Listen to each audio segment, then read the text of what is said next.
Good evening, everyone. I want to call to order this regular public board meeting on this day, Monday, May the 6th of 2024. Before we get started, I want to respectfully honor and acknowledge that we are meeting this evening in the Chase area of the Secwepemc people, specifically Adams Nation, Adams Band. I'm going to be total. Three Lakes bands. Thank you very much, Trustee Jules. I knew I would get that wrong. I apologize. We are very honored to be guests in this territory this evening and really appreciate and express a lot of gratitude to the stewards who have been the caretakers of this land since time immemorial. So thank you. Welcome to our meeting. I just want to go over a couple of notes that are expected conduct of everyone present in the meeting this evening is to remain respectful at all times. Rude or foul language and aggressive behavior or abusive behavior such as outbursts will not be tolerated. We also consider inflammatory statements, remarks of a racial or discriminatory nature, and unsubstantiated allegations to be abusive behavior. Should this occur, and I feel that the meeting is no longer manageable, I will call a short recess where staff, trustees, and invited guests will remove themselves from the meeting.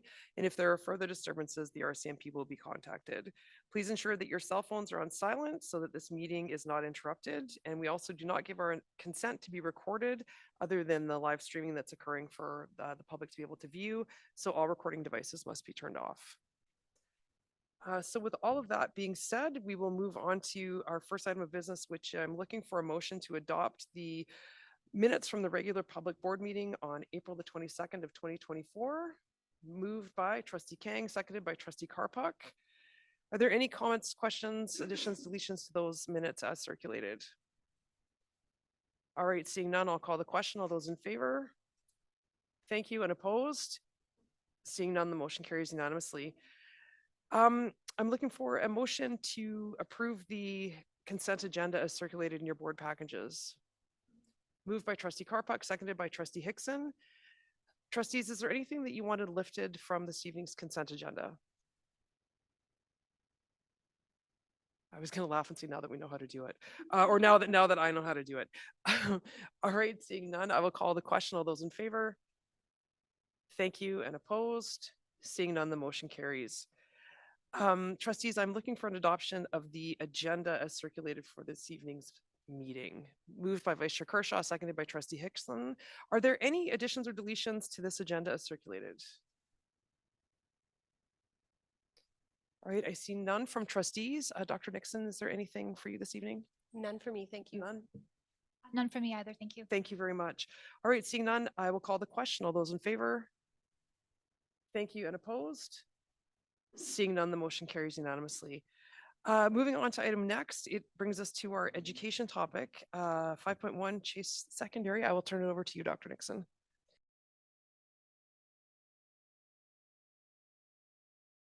Moving on to item next, we have no public inquiries, petitions, or written presentations, no parent advisory groups or district parent advisory groups, which moves us on to reports from Superintendent of Schools. And Dr. Nixon, I will turn this over to you as well. Thank you. Through you, Board Chair Grieve, to the board. The board knows that this will be the first board award of recognition this evening, and shortly we'll go to the gym. I just thought I would apprise you of what Mr. Gartrell's directions are to us, and that is that we'll go to the gym and the trustees will be brought up on the side to sit on the stage, and the staff will actually sit in the very first row. And it promises to be an exciting opportunity. So we're to head in and then come back at the conclusion of it. Thank you.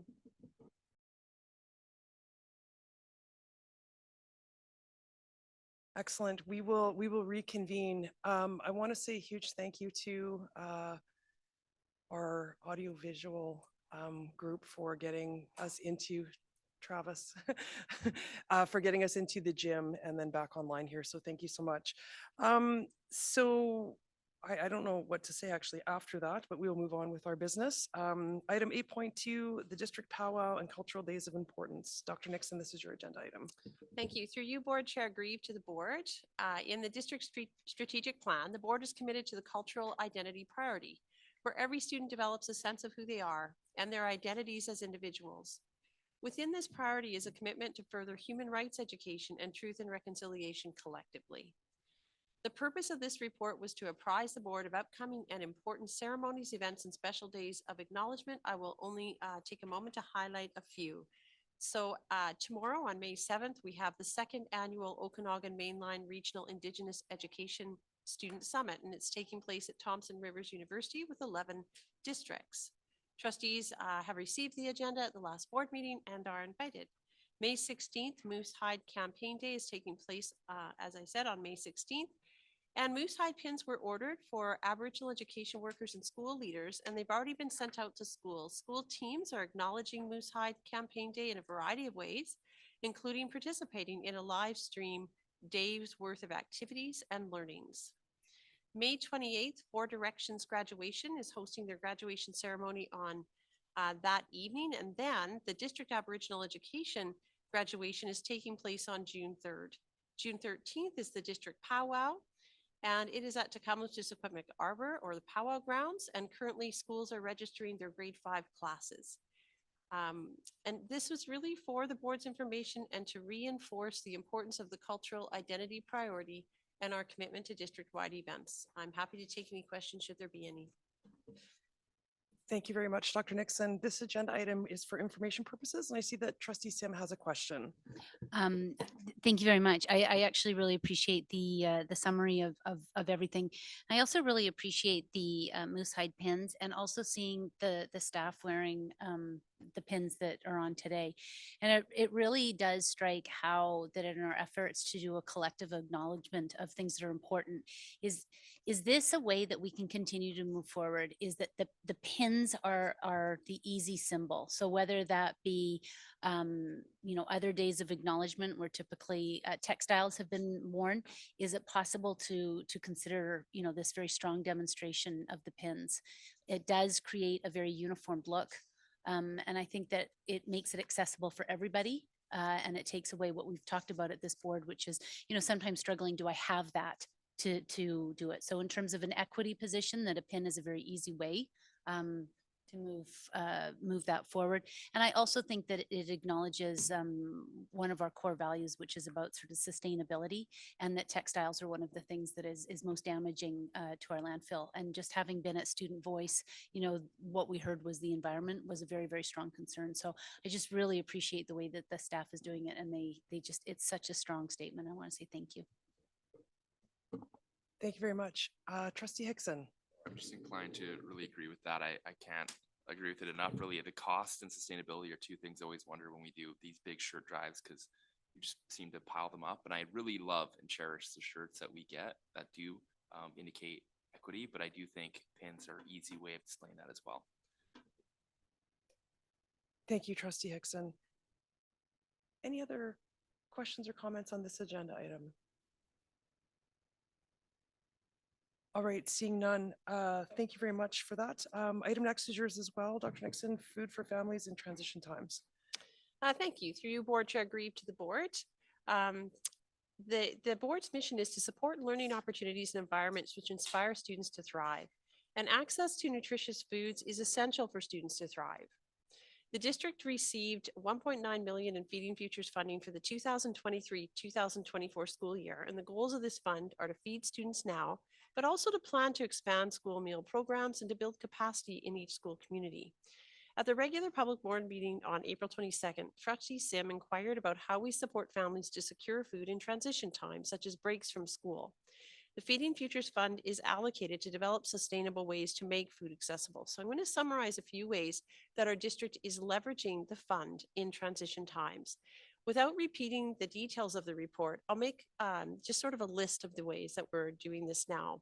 The Community Fridge program provided by the Boys and Girls Club has expanded from 1 to 4 schools. It was an experiment to see whether or not when volunteers deliver food weekly, whether students would feel a sense of openness and be able to take food whenever they want it.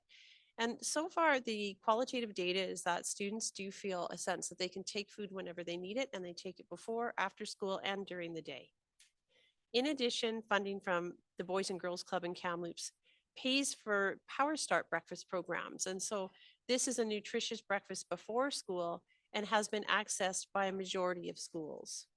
After-school snack funding is also provided to ensure our students have access to food after school, and it is done in a number of ways. Today, we were at a school where they had it as a meal kit. Others use backpacks. And number 4 that I've highlighted here is the Starfish Backpack Program is well known in Kamloops. We've increased it from 200 to 225. Barrier and Chase Secondary also receive support from their local food banks. Clearwater Secondary and Raft River Elementary have created rural Starfish Backpack programs. And similarly, Logan Lake Elementary and Secondary, and Haldane in Chase. Funding is provided for the BC School and Fruit Veggie Program, which supplies fruit and vegetables to 42 district schools, and 28 of which receive milk.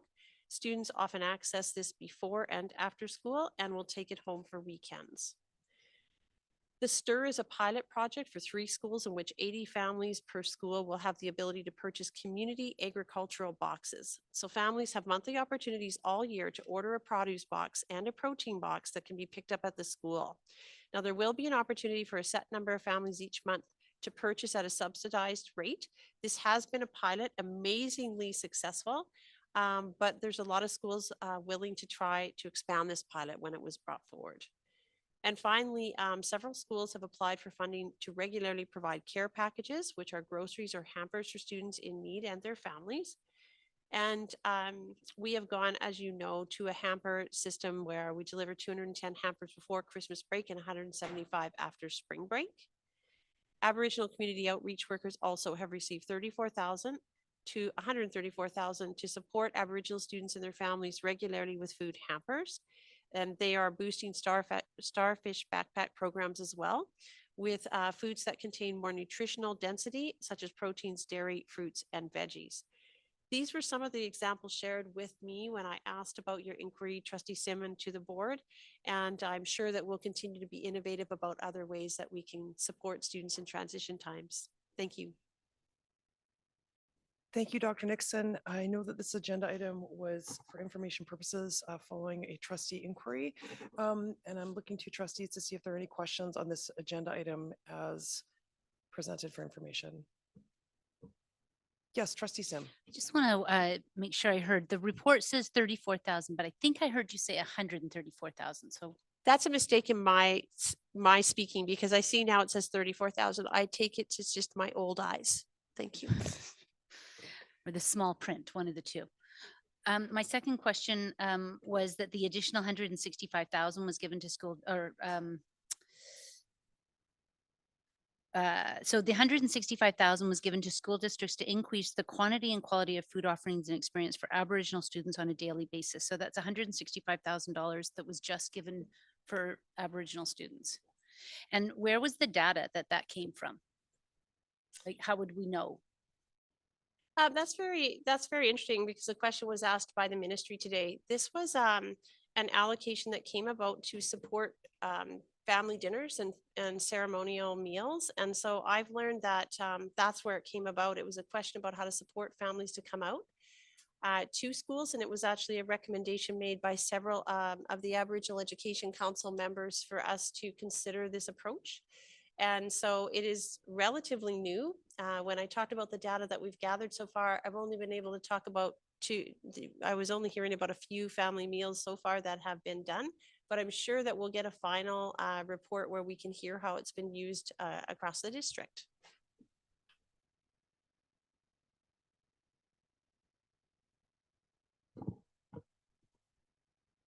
Are there any other questions on that agenda? And I'm not seeing one from other trustees. Dr. Nixon, I'm just wondering, so I can confirm from my own understanding, the amount of money that was allocated for family dinners for Aboriginal students, is that from the targeted funds, from the Aboriginal Education Council targeted funds? Or is it separate? Thank you very much for the question. My understanding at this point, in clarifying with District Principal Mattis this morning, is that it's a combination. So there was Feeding Futures, and the Aboriginal Education Council supplemented as to the amount of that total amount being Feeding Futures and targeted funds. I'd have to clarify for the board, because she's not here to answer that question. Thank you. Thank you very much, Dr. Nixon. Yes, trustee Sim. I do have another question, and I am wondering if there was any discussion about working with the farmers markets for the vegetable, would they be vouchers, or that they're extended to families? And I understand that they've been very, very popular, and especially in smaller communities. I don't know about larger communities or if it's implemented. The reason I ask for that is I was really struck today to learn that there were families who were lining up at Yellowhead Community Services in Clearwater at 5 a.m. to ensure that they could get into the $10 a day summer programming, of what there was limited numbers. So to me, it kind of says a story. And what I really appreciate about what Yellowhead is doing is that the way that they're looking for innovative ways in working with farmers markets. And if that's another stream other than the backpack program, because often food insecurity are masked, and it is something that is not always visible, which is, to the question of how do we find the data, or how do we ensure that these funds are being targeted. And I find it interesting, if you're moving towards, a $10 summer programming, that it does indicate that there is a financial need to be filled there. So I just share that as different approaches, and it actually also helps our local farmers and our local growers. So it's got a really nice circular impact. Thank you. Thank you, trustee Sim. Dr. Nixon, I'm assuming that, well, I know you're always so great about follow-up in terms of taking that information and letting us know maybe in a future board meeting whether or not that's been considered and things like that. I That- absolutely will. Thank you. And as far as the data and clarifying funds for the other amounts, I will happily do that. And I know there'll be a detailed report coming to the board, I believe, by the end of June. So I'll add those comments and questions. And we have a very excited district principal who will look into it wholeheartedly. Thank you. Thank you very much. Any other questions on that agenda item? Okay, seeing none, we'll move on to item next, which brings us to the secondary school enhancement fees report. Thank you. Through you, Board Chair Grieve, to the board. The board is required to approve fees as per section 82.1 of the School Act. Here this evening is Assistant Superintendent Hamlet, who will provide his report with details about the secondary school enhancement fees for 2024-25.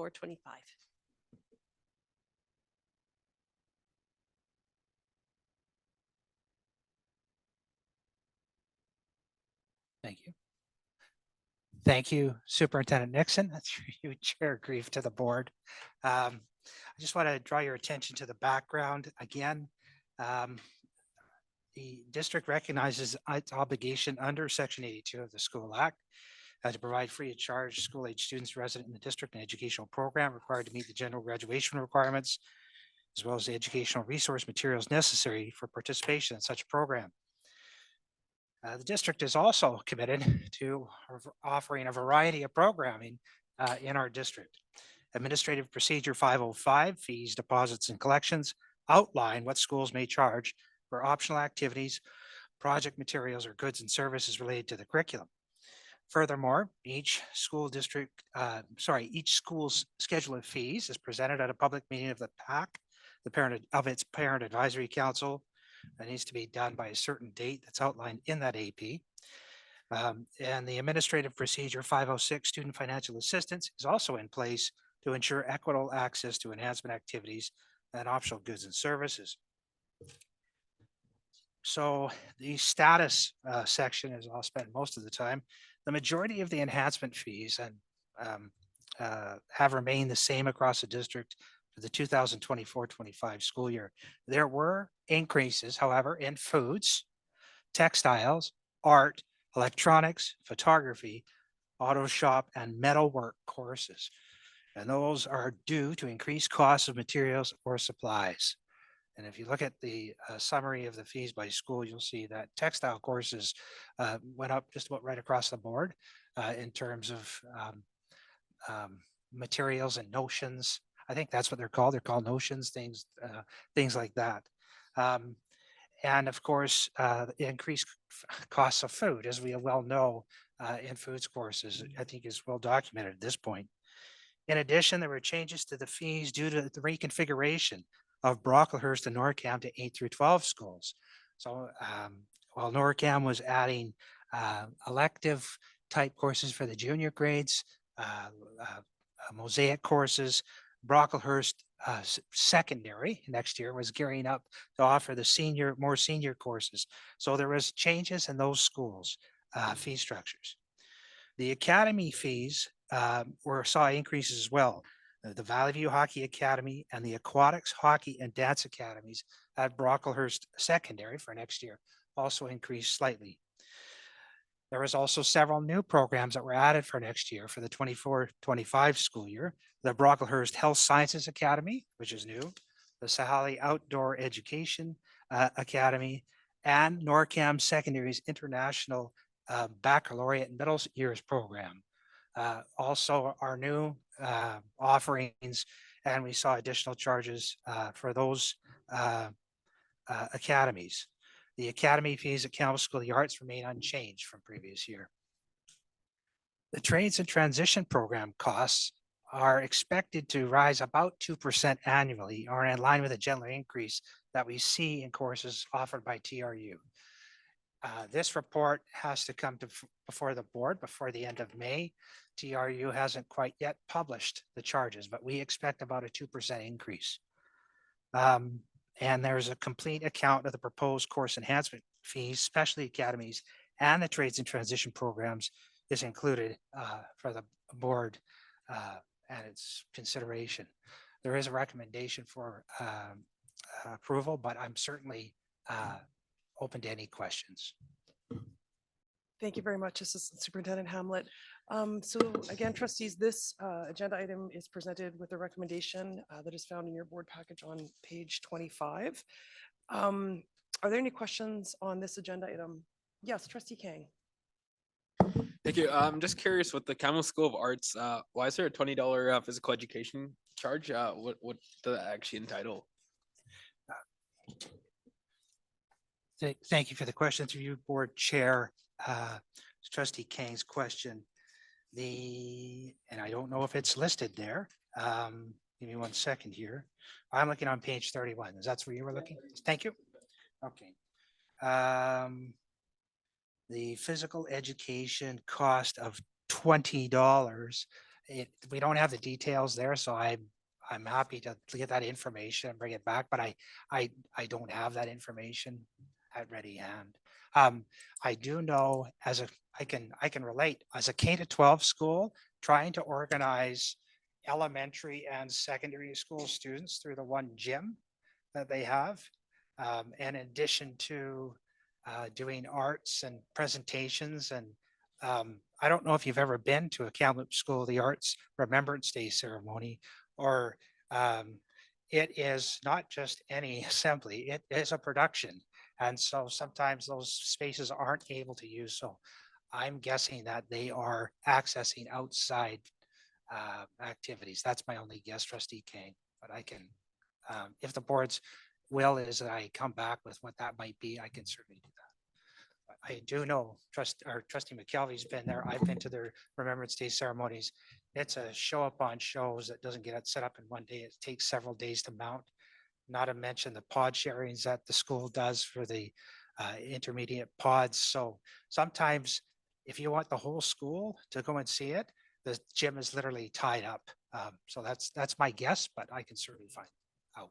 Supplemental, Trustee. Yeah, Kang, and yes. I only asked because it is fairly minor, $20, but I'm just curious why for physical education, if it is for space or whatever, that would be good to know. So I'm curious if the board's willing to understand why that charge is.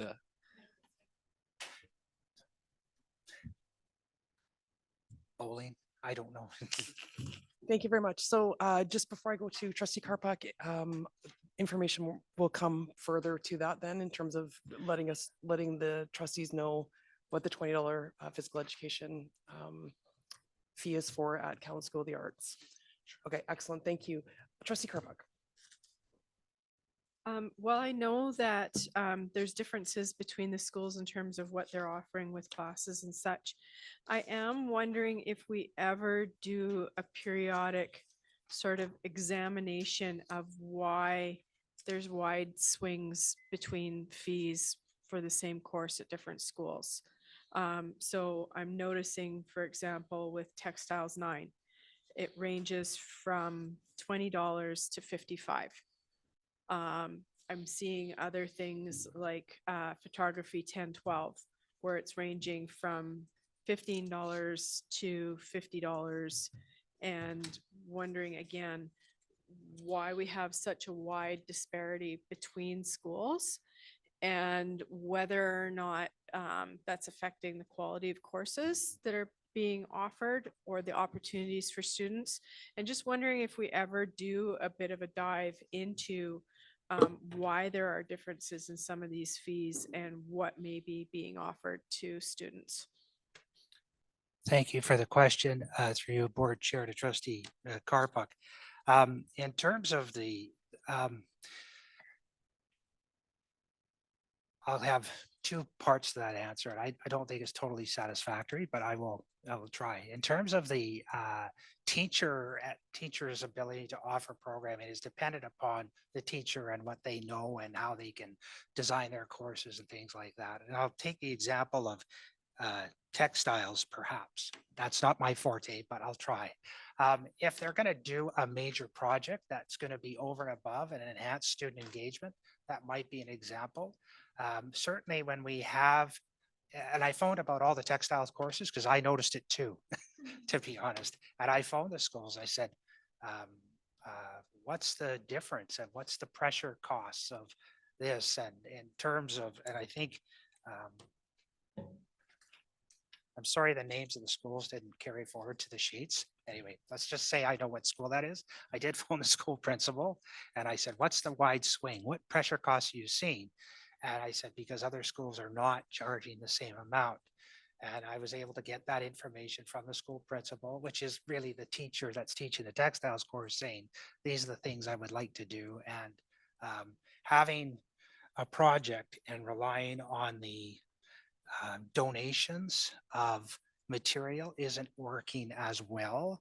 And a lot of the things that students can bring from home isn't really working that well if the students want to make project A, project B, project C. So there was increased cost for that in terms of that teacher's class. When I see a difference of say $20, I always phone the schools and I say, what's the difference? You seem to be off the mark. Like compared, and annually, I prepare this and I send it to all the schools and it's the message. You want to be similar. I don't want somebody to be $30, $40 more because these questions come up, right? Like I've been very clear with the schools. And if so, there's been times when they've brought their costs down as well. So it's done on an annual basis in terms of that deep dive. When I look across, that's why the information is presented in the manner that it is. So, but I did phone about the textiles courses just because I never saw so many textile courses increasing. Anyway. So Assistant Superintendent Hamlet and Dr. Nixon, I'll look to both of you before I move on. I've got Vice Chair Kershaw and then Trustee Hickson. But before we move on to that, I think that, and again, I'm sort of going with what a bit of the will of the conversation is that we're being asked to approve a recommendation for this updated fee schedule, but we're not entirely sure the answers to those questions in terms of the discrepancy between what one school is charging and what another school is charging. And so with respect to differing projects, I don't know if that is enough information to base the recommendation on. So, but I just want to make sure that that's what we're hearing. Just for textiles specifically, it could be because donations aren't as much, because I'm just trying to make sure that I'm hitting sort of the high points. Donations might not be as much cost depending on what the teacher is wanting to do in terms of a project might differ. And if I'm hearing correctly, there's no core curriculum for textiles that is the same for every single school throughout the district. It's the teacher's purview around what is taught or to help you with that question, Chair Agreed. So there is a ministry curriculum. It is but in terms of the elaborations for that course, if you have a group of students, and I don't want to pick on textiles, we can pick on something else, but in terms of the projects that that group of students can take on might be much more advanced than say what I could do with my class, because I'm not a very good textiles teacher, right? So I think in terms of that, I think it depends on the students that are there. I do, all the fees at each school, again, are presented to each PAC. and approved at that level. And I think some of those same, they'd have a more fulsome not fulsome presentation, a more fulsome presentation at their PAC level. But Okay. Vice Chair Kershaw, I'll go to you and then Trustee Hickson and then Trustee Carpuck has another question. Thank you. I have a question and then I probably have a supplemental based on the answer, but my question is when students do course selection, are they aware at that time that there are extra fees attached to a particular course? when they, thank you for the question, through you, Chair Grieve, to Vice Chair Kershaw's question. And are they aware of additional course fees that are associated at course selection? That would be a process through the My Education, like when the kids select their courses online or Bubble or submit their application. I would believe so, but I'm not positive at this point. Yeah. I certainly, even when they apply for the TRU courses or when kids apply for academies, those fees are up front. And in terms of a course fee for a foods class where you're going to consume the food, I think the kids would know that there's a fee associated with that fee. But often there would be a fee because course selection is done in February and this is done later. Then say if there's an increase of $5 or $10, they may not know that because that still has to go through their PAC and still has to come before the board. So it's May. They've done their course selection back in February. So I think what they would have is their old course information that's there with that course. Supplemental? Yeah, Vice Chair I do have a supplemental. I'm just wondering, the course fees, are they subject to the, I can't remember the name of it, but essentially it's not hardship anymore, but Student and Family Affordability Fund? no, Oh. there's still financial assistance. Ye- Our course fees, so say a student selects textiles, but they do require financial assistance. Is that course fee eligible under the financial assistance policy? Thank you for the question, Vice Chair Kershaw, through you, Chair Grieve. The answer to that is yes.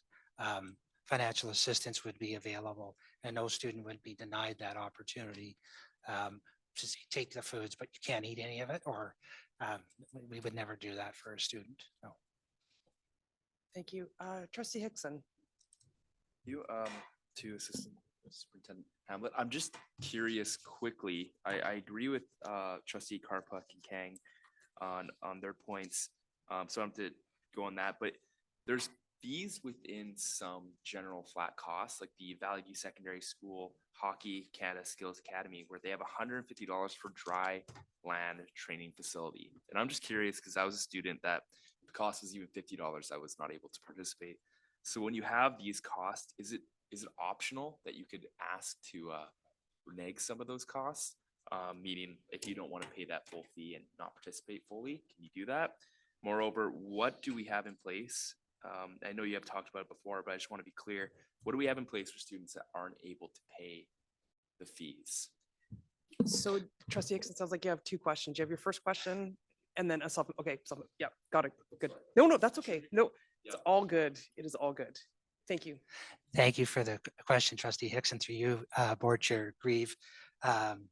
The cost of the dry land training, again, that's off campus. So at Valley View, they access the Valley View Arena, but there's also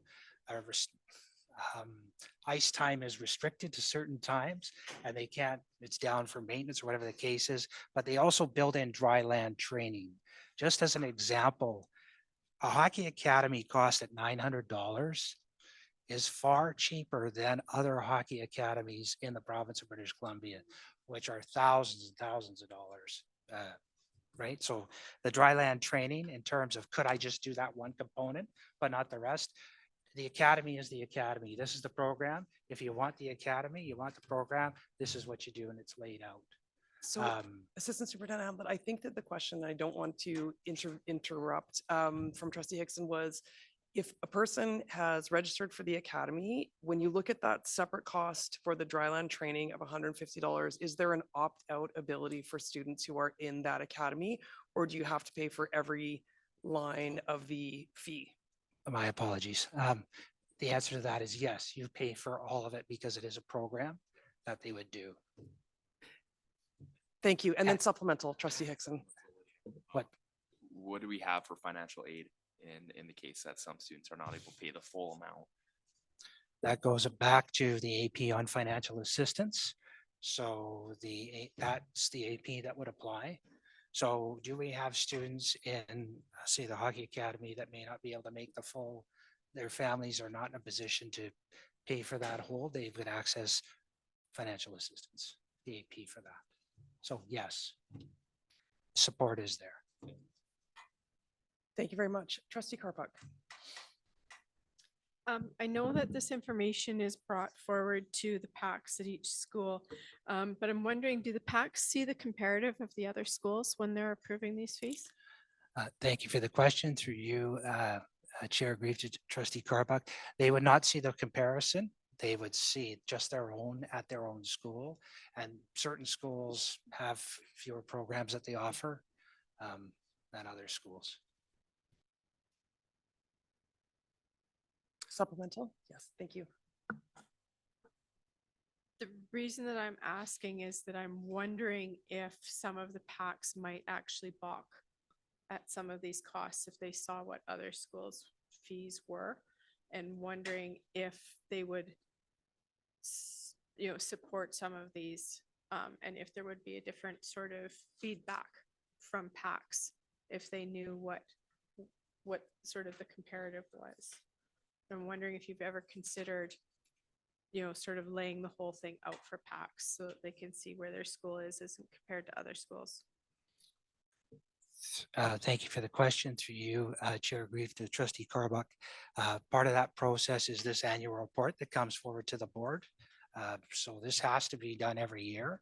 But I've never provided the matrix, so to speak, to PACs. It goes to every school principal. And because it comes forward to as a board report, I haven't shared it with PACs that way. No. Thank you very much, Assistant Superintendent Hamlet. I am going to, I know that this report is for recommendation. I want and I'm sort of reading a bit of the will of the room from Trustee Kang, Trustee Carpuck, Trustee Hickson, Vice Chair Kershaw, have had an opportunity to speak on this. I'm actually wondering if we can, if the will of the board is to do this, actually have a more fulsome report to us around the details around the differences, looking at what people are paying for. Like, so what is the $20 PE fee at Count School of the Arts for? Things like that, looking at the difference in textiles among other things, and finding out whether or not, I can't speak on everybody else's behalf. If you're wanting to entertain a motion this evening, we can absolutely do that. And I don't want to put a stop to that, but I'm wondering if we need more information to do that. Yes, Vice Chair Kershaw. I was just wondering if the board would entertain a motion to defer this to the next board meeting to allow for more time for answering some of these questions. Would you like to move that? I'll move that. So moved by Vice Chair Kershaw, seconded by Trustee Carpuck. Any discussion on the motion on the floor? Should have actually Trustee said Hickson. table it. Question to Assistant Superintendent Hamlet. Is this going to be an issue if we defer this to another meeting? Like, this isn't going to cause any major problems for you, is it? May I respond? Yes. Okay, so this, according to the administrative procedure, it has to be done by the end of May. The next board meeting is May 27th. I don't know if we have May I- 27th meeting. I think that answers the question, yes. Thank you. So thank you very much. Any other discussion on the motion to table this? Need a seconder. We did already, Trustee Carpuck. Oh, I missed that. That's okay. It's okay. To table this agenda item until the May 27th board meeting. All right, seeing no discussion, I will call the question. All those in favor? Thank you. And opposed? Please note that Trustee Sim has voted opposed in opposition. And the motion carries. Thank you very much. Moving on to item next, the District Student Advisory Report. Through you, Board Chair Grieve to the board. In Administrative Procedure 381, District Student Advisory Councils the District Student Advisory Council will communicate with the school board at least twice a year. This is the second of 2 annual reports on the activities of this council, and Director Keeneline is here to provide that report. Thank you, Superintendent Nixon. Board Chair Grieve, through you, I'd like to inform the Board of Trustees on the outcomes of two meetings of the District Student Advisory Council that occurred on February 14th and April 23rd. I also like to note that we were fortunate on April 23rd to have two trustees with us that day. Trustee Sim and Trustee Kang joined us, and I'd like to thank them for their presence there and also the support that they provided in conversations with students. So the meetings are structured in a manner that had the District Student Advisory Council work to respond to a question in that first meeting and ask them to conduct a similar discussion at their school and bring back their findings to a subsequent meeting. At each of these meetings, students responded to the following question: what are your most important questions right now related to your education? So the purpose of this question was to have students identify educational issues of importance, and the themes that emerged through the District Student Advisory Council members and school-based students' responses included the following. Noting that there were a number of grade 12 students who are part of the council, post-secondary planning is top of mind at this time of year. Financial literacy was another topic that was spoken widely of. Access to on-site mental health support, and particular students mentioned similar to that which is available at universities in terms of counselors who specify in mental health support and others than who, not necessarily counselors, but people who support in academic planning. And our younger students were very inquisitive around the reporting order and the proficiency scale and mandatory courses within the curriculum as to why are some courses included and others not. So when we talk about post-secondary planning, the students really were talking about the fact that there's a number of post-secondary planning options available. They spoke about the rapidly changing nature of the workforce, especially now with the advances in technology that seem to be happening readily for us. There was conversation around the attempt to balance learning for enjoyment versus learning to prepare for post-secondary, and that's a direct quote from the students. And so they were suggesting greater emphasis on structured transition planning beginning in grade 10. That would include structured career planning. They were talking about the ability to then use informed information in terms of selecting courses, but also recognizing that as they move through the grade 10, 11, and 12 years, sometimes their interests are going to change. There was also a request for post-secondary and career fairs to return, and more access to practical experience, such as volunteering, to better inform their choices. They often wonder how to provide for themselves those experiences in the areas that they're interested in, and how to break into some of these areas of interest. Financial literacy was a very engaging conversation. There's a prevalence of messaging around financial concerns in popular media, and students are hearing this. And so they have questions now around taxation, the effect of high interest rates, the fact that they're hearing about housing unaffordability, and concerns about how they will then manage money moving forward. So even though this actually does exist in curriculum, it exists in mathematics curriculum, it's a unit there, but they also suggested that a greater emphasis in career life education 10 might be a better place to start. I spoke already about mental health supports in schools. That's always something that's very important to students. And then, as I said, the reporting order and proficiency scale and the mandatory courses within the curriculum. This was a particular interest of our grade 8 and 9 students as to why certain courses are mandatory. It's been mentioned previously tonight around the concern about learning about environmental sustainability. That was one of the topics that came up when the students were talking about mandatory courses and wondering why a course like that isn't necessarily mandatory when some other ones are. So they had very good questions around that. So I think at this point I will stop here. That is information that's provided for your consideration, and I will welcome any questions. Thank you very much, Director Keeneline. Trustees, do you have any questions on this agenda item? Yes, Trustee Kang. Yeah, thank you for that, Director Keeneline, and thanks for having us there that day. It was actually very informative. One thing, a question I guess I have, the topic of financial literacy came up point after point. Like it was number one, I thought, in the minds of all the students there. So I'm just curious, like like, could we get a quick snapshot of what kids are seeing in our school, like in grade 11 and 12? What exactly, because a lot of them were complaining that there was zero. And I'm just curious, just because it is super important with housing affordability and interest rates and all this stuff. Because once they're out of grade 12, they're kind of on their own. So I'm just curious if grade 11 and grade 12, what exactly are they being taught? Thank you for the question, through you, Chair Grieve, to Trustee Kang.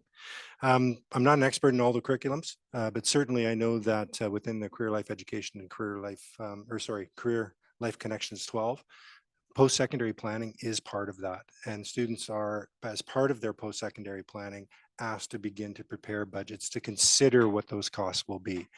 Now, we do have professional autonomy within our classrooms. So to what extent that's being taught in each classroom, I can't speak to with authority. That's within each school and the supervision of each principal, but there is curriculum there for them to dive into. And yes, I've been made aware because I'm not a math teacher. I was a social studies teacher. My apologies to all of those who went into that line of work after I taught them that. In terms of financial gain, but certainly within the math curriculum, there's a unit there about financial planning as well. So how deeply they go into it, I can't speak to with certainty, but I know the curriculum exists and it's available to be taught.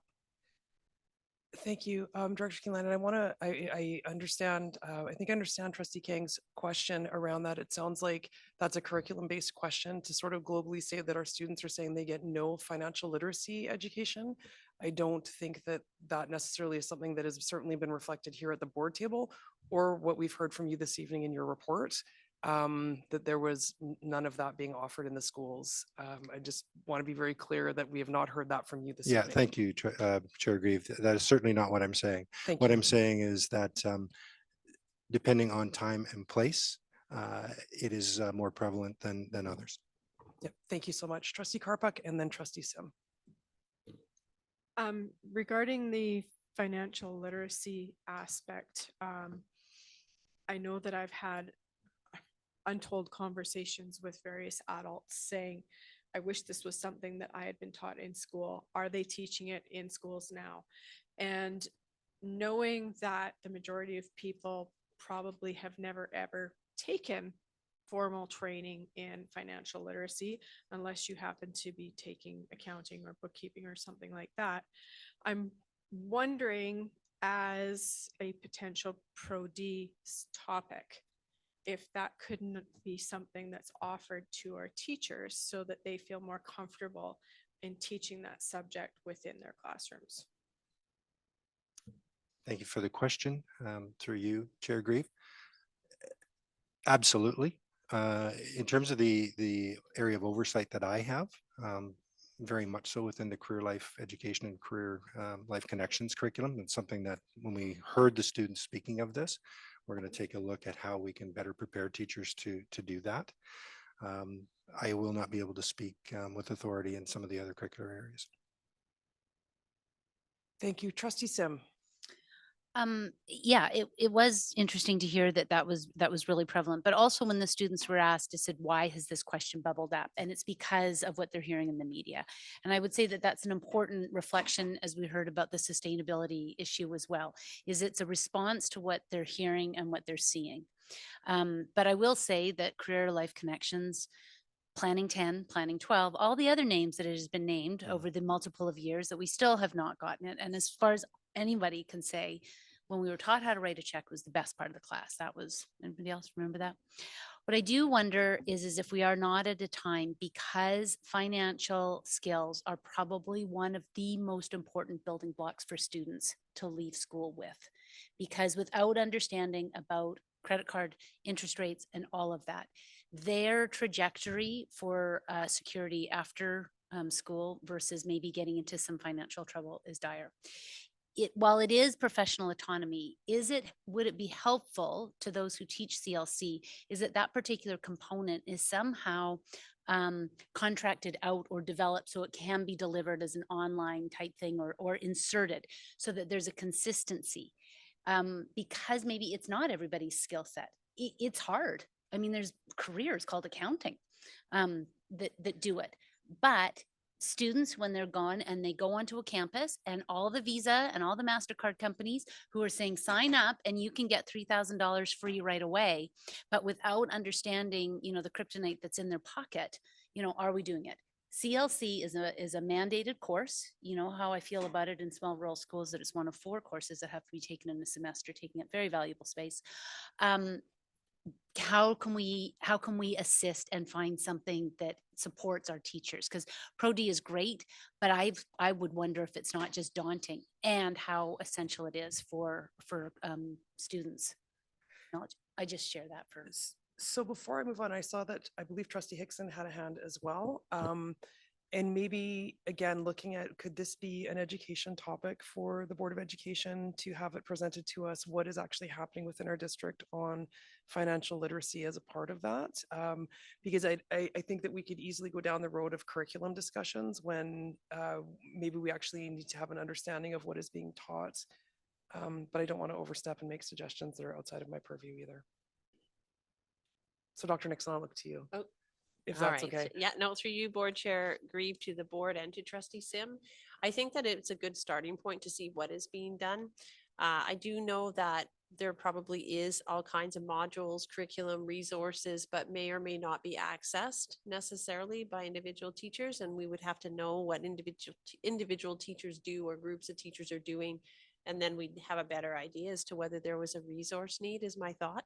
And so I like your idea of an education topic, or perhaps on an agenda where we know we'll insert that a little bit to be a bit longer when there's not as many items. I think that would be really a rich discussion, because I think some teachers do some amazing work and can happily share. And as far as getting a sense of what happens, that would be a great starting point. Thank you. Trustee Sim, before I move on to trustee Hickson, do you have any supplemental questions around that?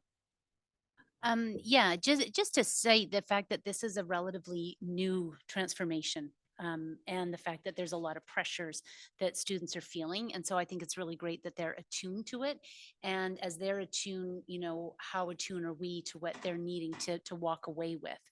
Because the other thing is it really important to know what they say they think they need to know, as opposed to helping them understand these are the basics? And so maybe just highlighting something like that that's already in the curriculum, but finding some standardization. Because what I did find interesting is that each school felt a little insecure about going out into the world. And that was kind of my takeaway. And so how we can address that, and that's a big concern. And we may already have the tools and just need to highlight it. Thank you. Thank you. Trustee Hickson. Completely agree with the chair's decision to try to get this into a education topic meeting. I'll defer my question on that matter till then. I have a second question, and it's more related to some more feedback that we got from students with respect to what else they want to have done. And that's greater access to presentations from a variety of post-secondary institutions, more access to career fairs, more access to practical experiences such as volunteering, to better inform their choices. Was there anything specifically that we can kind of get and chew on here? Because this is within our control as trustees, and I'm always excited to see what we can do here. That's more in line with what students want, and it's more in line with what our community can provide effectively. Thank you very much, trustee Hickson, for the question. Through you, Chair Grieve, to trustee Hickson. Absolutely. We are looking always at great opportunities for students to access that kind of information. We had access to on-site career fairs at one point. At that time, the interest began to wane amongst students. It wasn't being seen as something that was valuable. We had a lot more online offerings and students starting to access through the internet. It was a bit newer back then. So I believe it's time to reevaluate that and take a look. We want to have quality experiences for students. So finding those quality experiences, being able to have students access those in a quality way is what we're looking for. So we will continue to seek those out. Supplemental, trustee Hickson. Belabor the point. Can you tell me where you were understanding the students were losing interest in these hiring fairs? Hiring or post-secondary fairs. I'm referring to post-secondary fairs. Yeah. Please. Yeah, so I'm referring to There, yeah. post-secondary fairs. And so a number of years ago, we had students access a post-secondary fair. It was generally held at TRU, but it wasn't TRU's fair. They just had the venue. We would take the majority of our senior students, grade 10s and up, to that fair. But again, what we were finding through feedback from the students is, again, very valuable for some, not so much for others. And so again, trying to ensure that we're meeting all needs is a bit of a challenge. But if students are saying, we would need a little bit more guided assistance in this, and I think that's what I heard very clearly from them, is that it's fine to go online. It's fine to continue to do a search, and that's a skill that we need to develop. But early in the process, it can be very overwhelming. So can we have some more hands-on type of opportunities?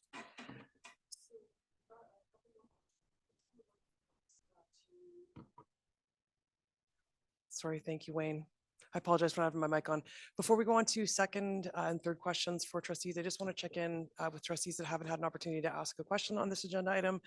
All right, seeing none. Have you haven't? No. Vice Chair Kershaw, I'm going to go to you. Then I've got Trustee Kang, Trustee Karpuk, Trustee Sim, and I know I have a question as well. Go I ahead. just wondered when we talk about like subject matter experts, when the new curriculum was coming out for CLC, I know that we had a fairly large repository of people within the community that were coming or available to be invited into classrooms. Is that still something that's happening? And because that seems to me that it could really address this want from the students. Yes, thank you, Vice Chair Kershaw, for the question. Through you, Chair Grieve, to Vice Chair Kershaw. Absolutely. We still have, they were career talks, was the list that we had. That list still exists. We still are in communication with the people on that list. And every year we ask them if they would like to continue to be booked to come in. So yes, teachers can actually access that list and book those individuals to come in and speak to classes. Thank you. I will hold my question until after. So Trustee Kang. Yeah, thank you. And I think just going off what Trustee Hickson was saying about post-secondary, I know one thing that kind of resonated with me like early on when I was first elected was that Trustee Sims made a comment that all our students, although we have a great relationship with TRU, we want to make sure that all our students they can go to any university anywhere in the world and succeed. And that's how we want to see things. And that's when those students were talking about, other universities coming in and getting that chance to talk with them. Because right now it kind of seems like, they feel like, maybe TRU is their only option at times. And that's just because we have a great relationship with TRU. But again, there's a couple kids that were there that are going to UBC, UVic, University of Toronto. And I think that's something we need to always keep in mind too, that any kid at Clearwater, Barrier, anywhere, like they can go over to London, England and succeed. And that's ultimately my goal as a trustee on this board, is they can succeed anywhere and anywhere at any time. So. Trustee Karpuk. Two questions. One, I'm wondering with our community members who have volunteered to come into classrooms to do career talks, have we ever thought about perhaps having them do a career talk but record it so that it's in an online depository, so that any kid at any time in a careers class could go into our online library and access that particular talk and learn about that career without having to book that person's time, so that instead of that person maybe making it to one or two schools, they could be to any student at any school at any time.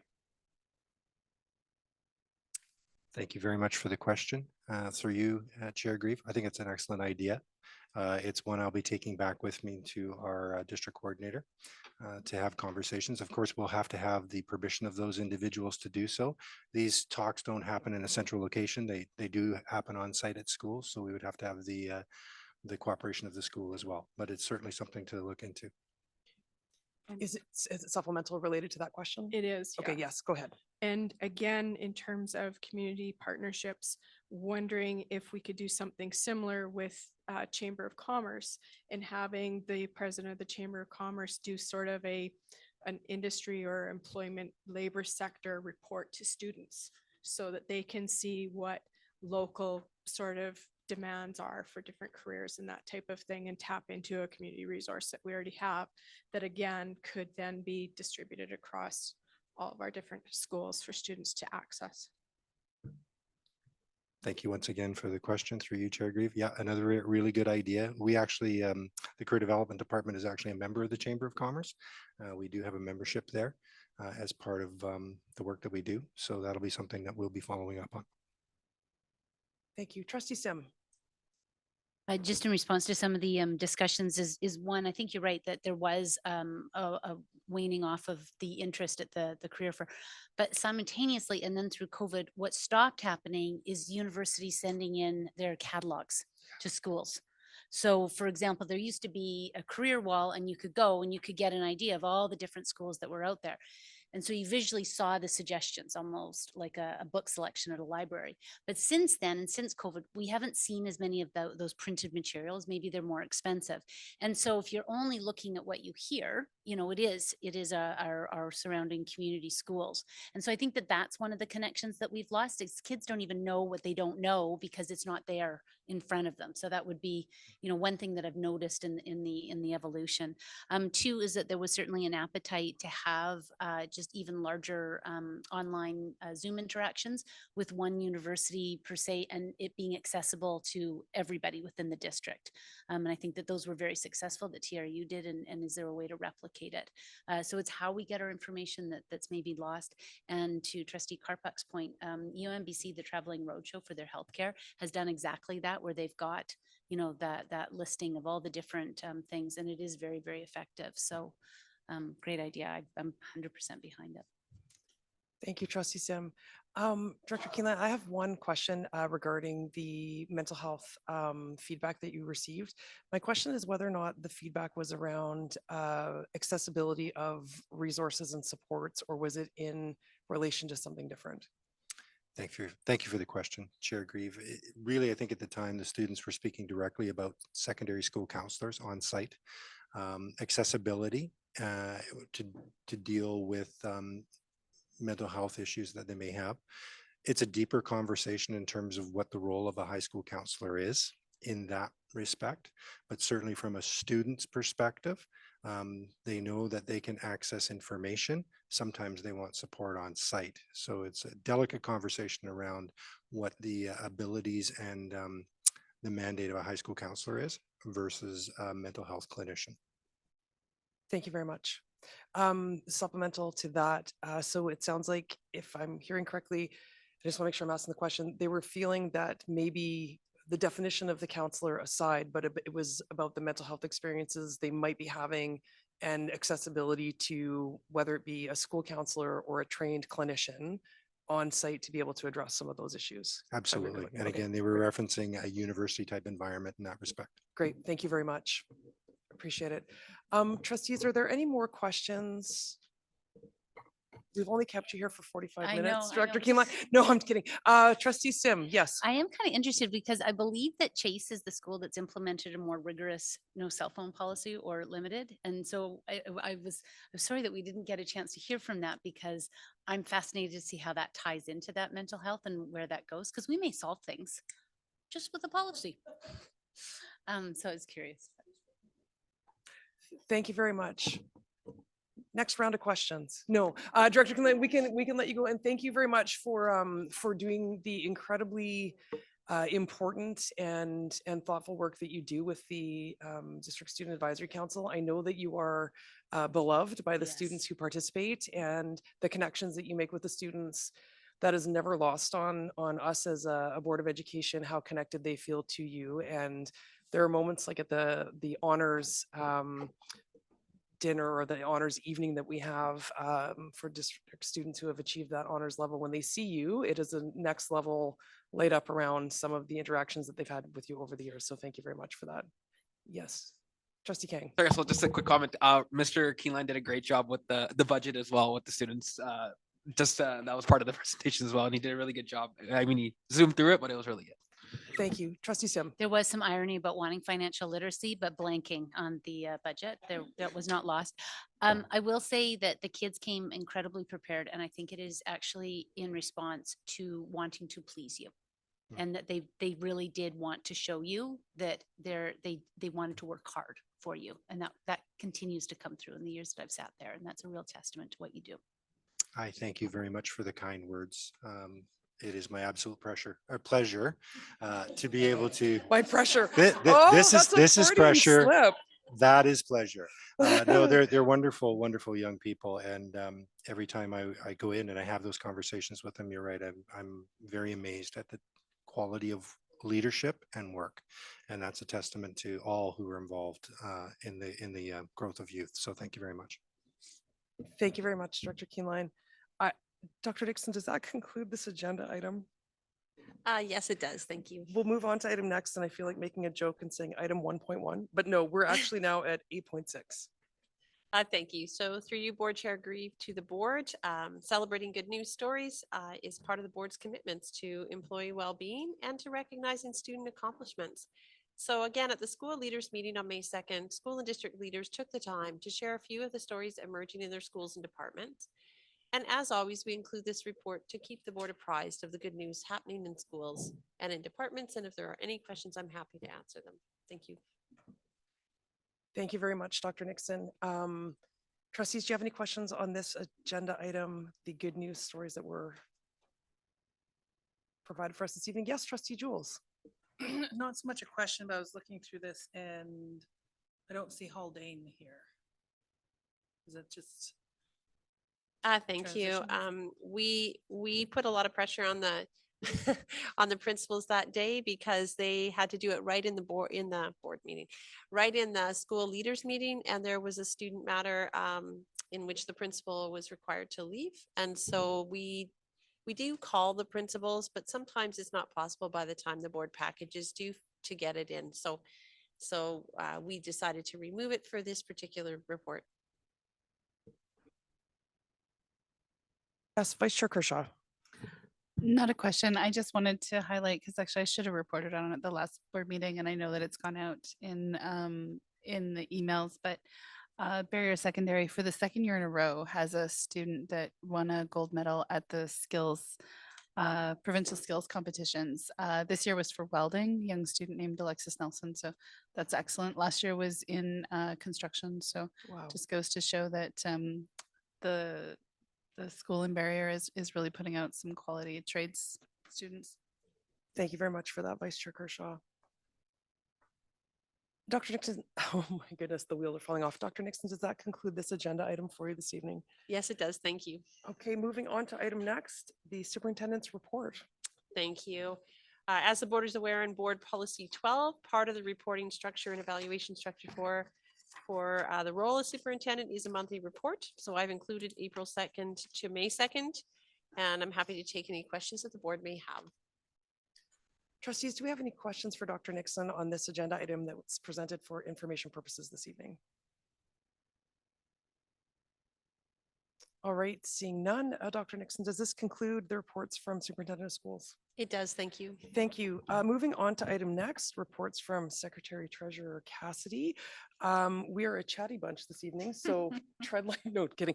Moving on to item 9.1, quarterly financial report. Thank you, Chair Grieve. Through you to the board, as per Board Policy 2, the board shall monitor the fiscal management of the district through the receipt of quarterly variance analysis.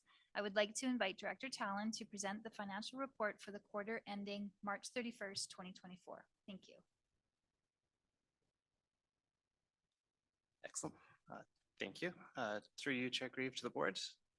Tonight's presentation is the quarterly financial report as of March 31st, 2024, based on the Government Reporting Entity or GRE report that was prepared and submitted to the ministry on April 10th.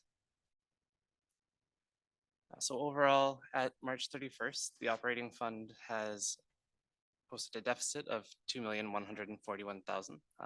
Unspent funds in the special purpose fund are $7,713,000, and a deficit in the capital fund of $557,000.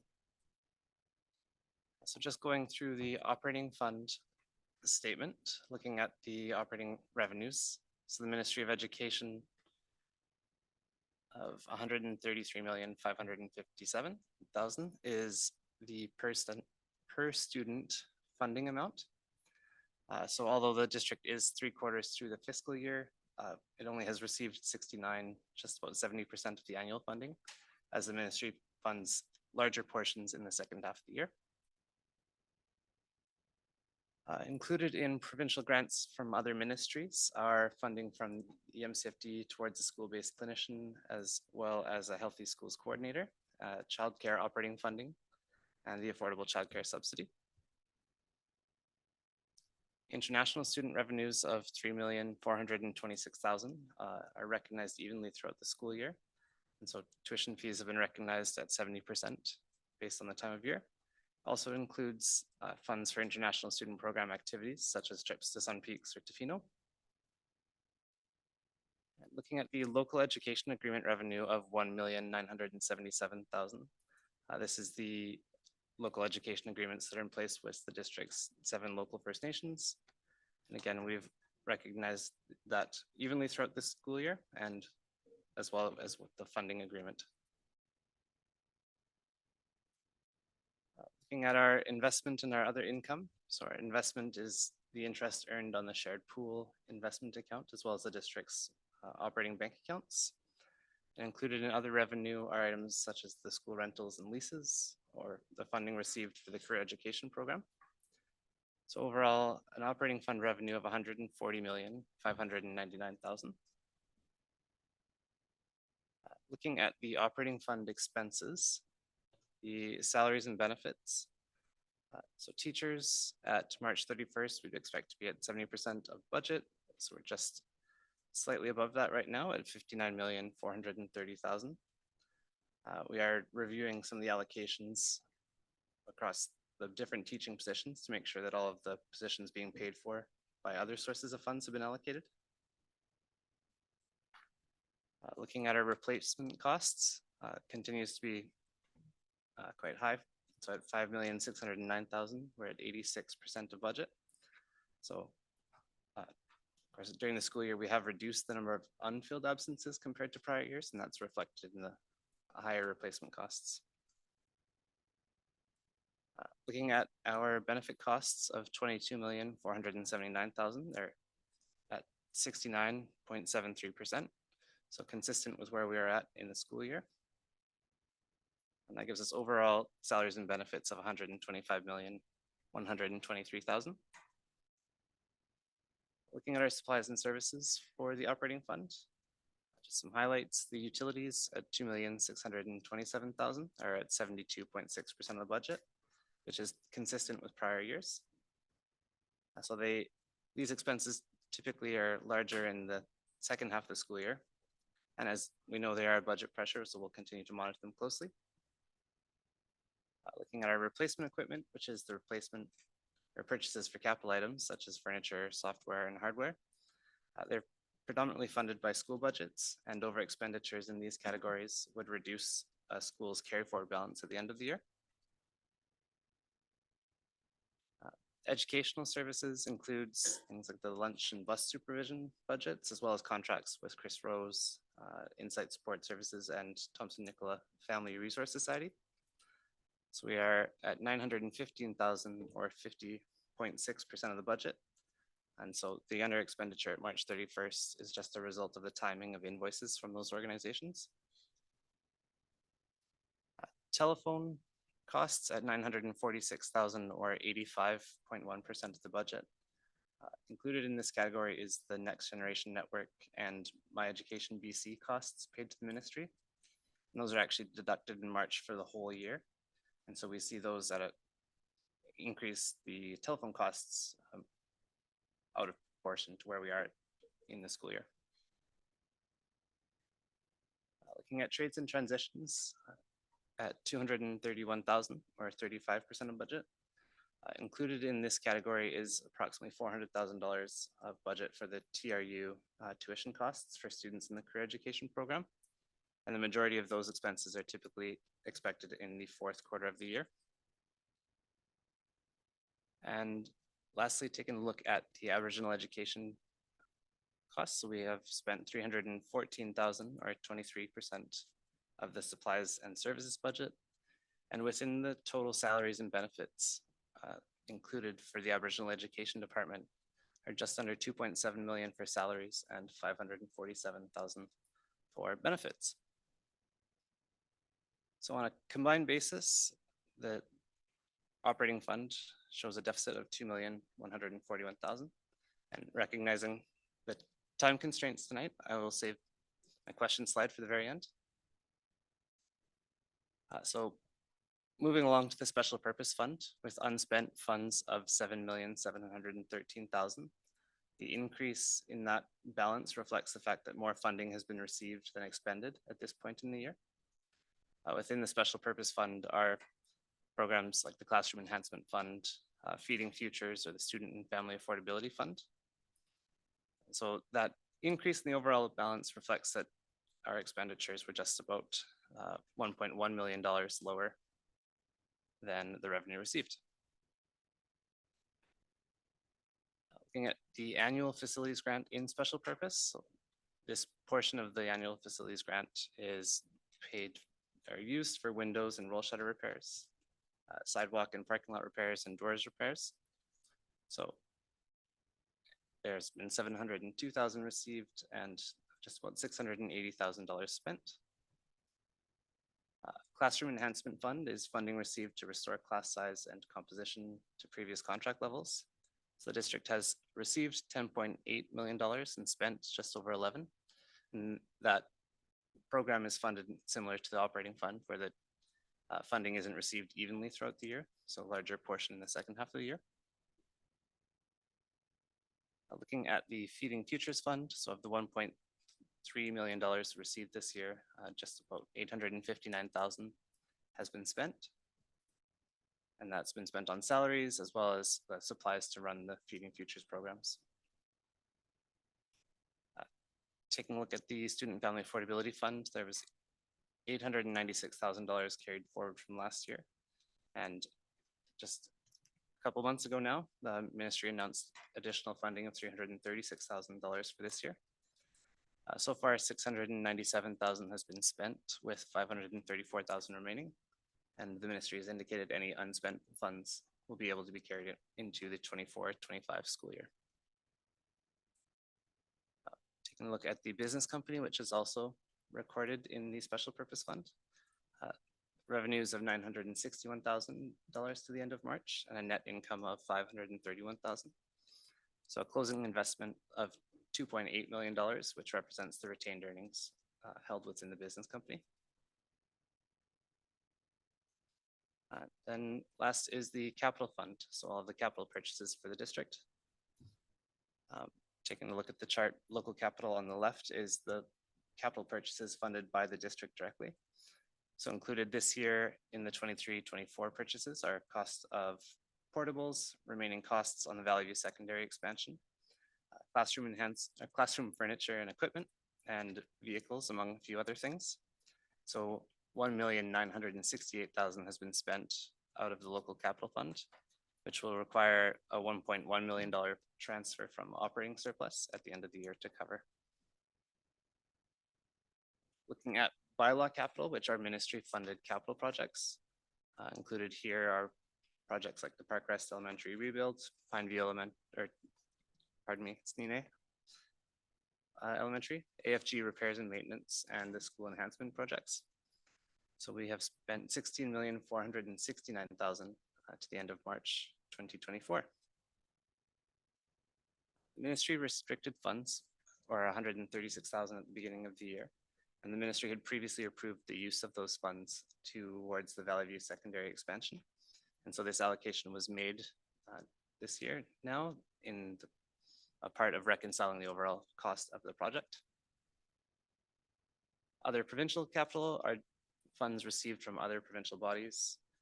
Included in SD73's other provincial are funds for the child care spaces at Ralph Bell and Happy Vale, as well as some trades equipments for the schools. And about $2.4 million has been spent out of those funds.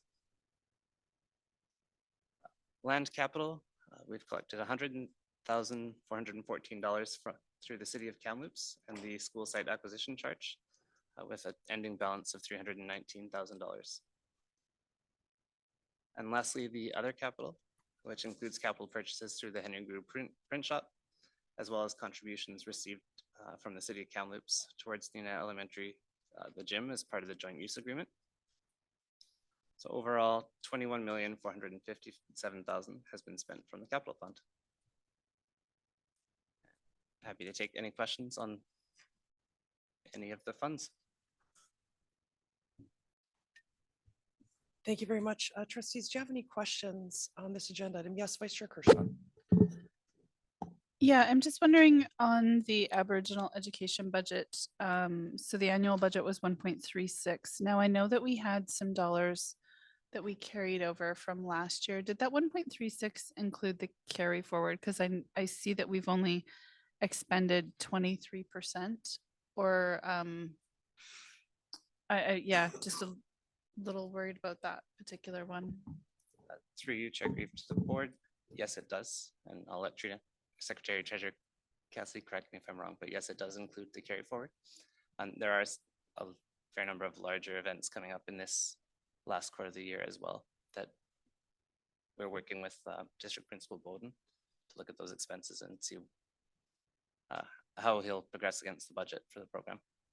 So I saw trustee Jules, who is also the chair of the Aboriginal Education Council, raise her hand. I don't know if you have any comments to make on this.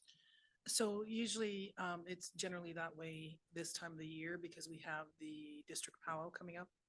And then the Aboriginal grad, which takes quite a bit of the budget also. So those will be reflected in like close to the end of June. You'll see quite a difference in the spending of the dollars in AEC. Thank you. Any other questions? Yes, trustee Jules. Just, I know it's a bit of an oversight, but can I have Siena Elementary reflected properly Yes. within our reports? That'd be great. Thank you. Thank you. Any other questions? All right, seeing none, does that conclude this agenda item for you this evening? It does, thank you. Excellent. Moving on to item next, 9.2 financial projection. Thank you, Chair Grieve. Through you to the board, within Board Policy 6, Financial Planning and Reporting, the board is to receive year-end financial projections quarterly, beginning in December each year. And I would like to invite Director Talon to present the financial projection to June 30th. Thank you. Thank you. So through you, Chair Grieve, to the board. So each year, as we just looked at, the quarterly financial report to the ministry is prepared as the GRE.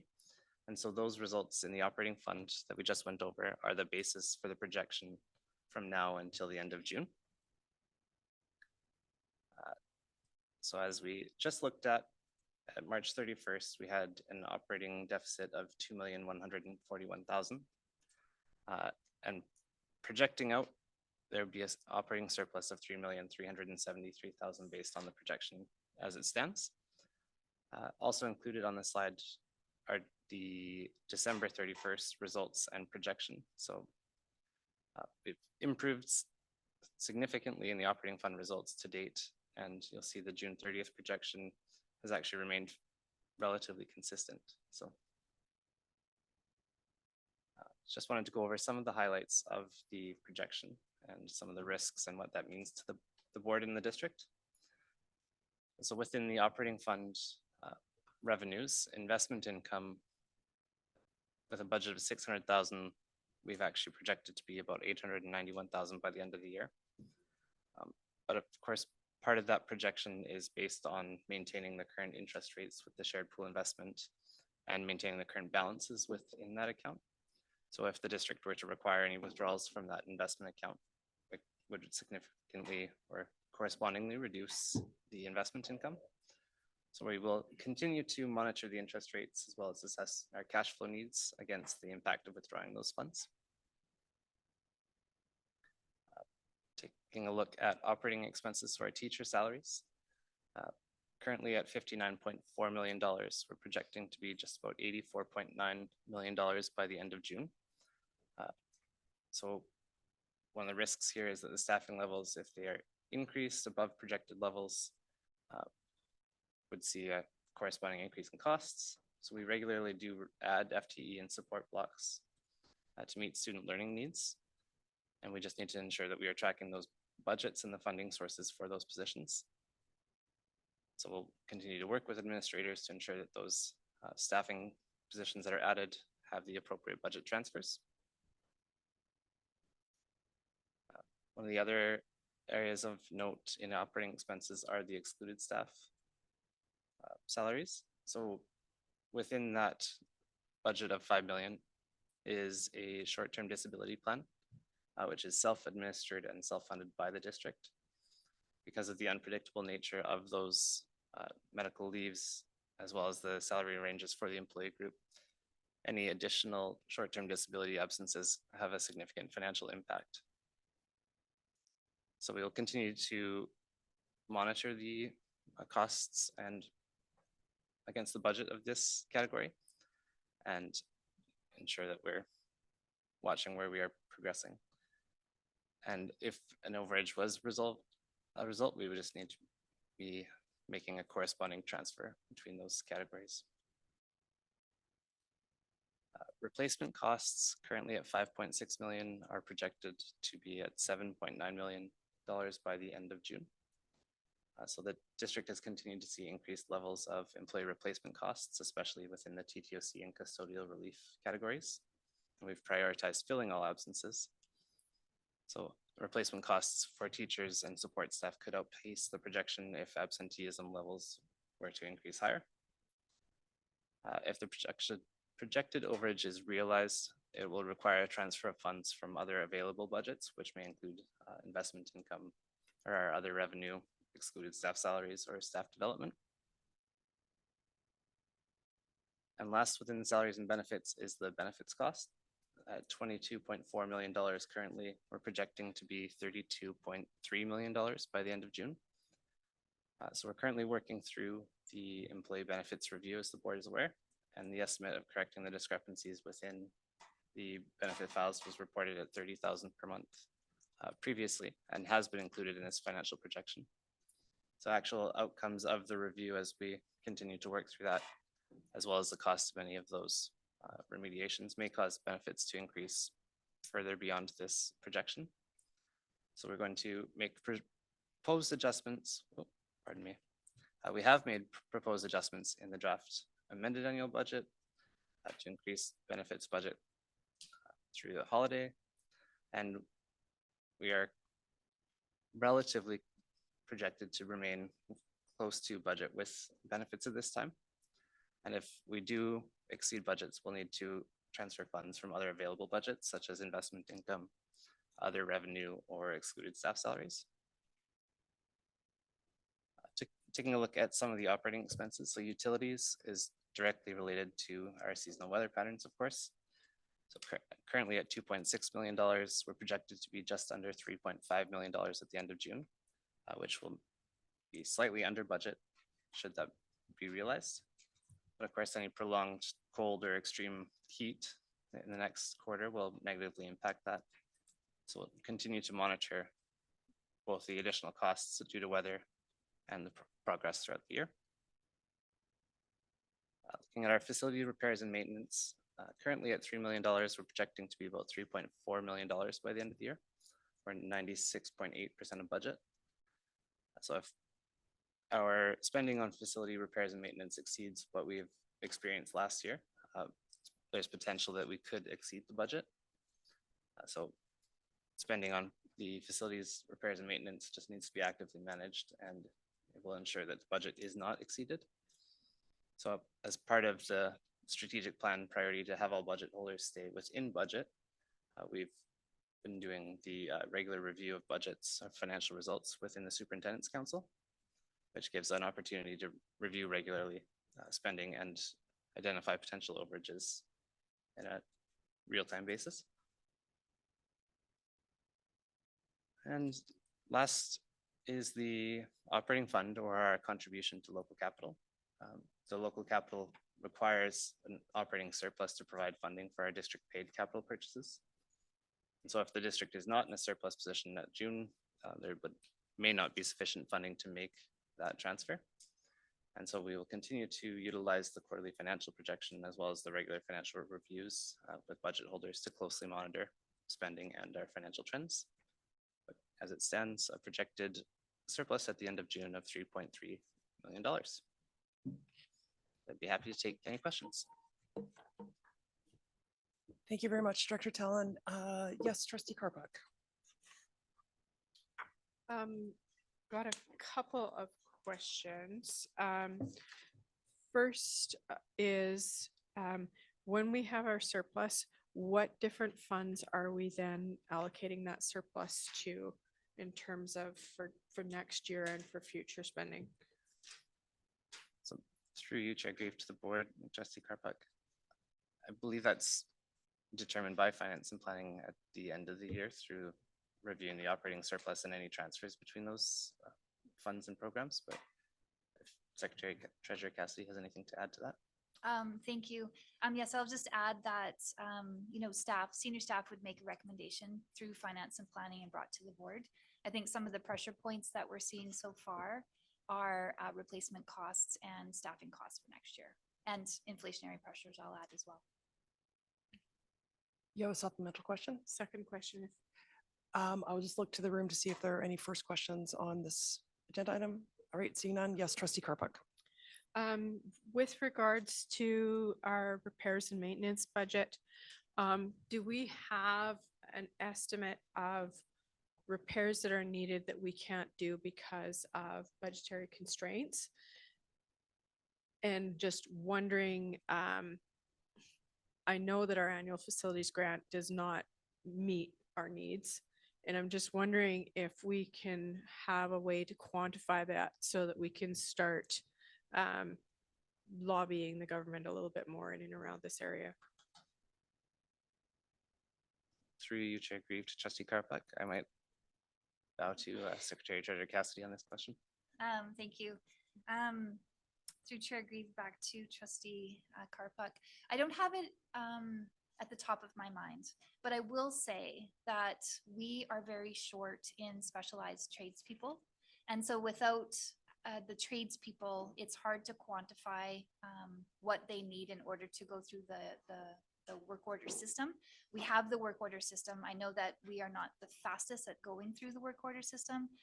However, it does come to a matter of staffing, supplies and services, and actually vehicles, if you can imagine, for the trade staff to travel to the different sites. But I can get that for you and bring it back.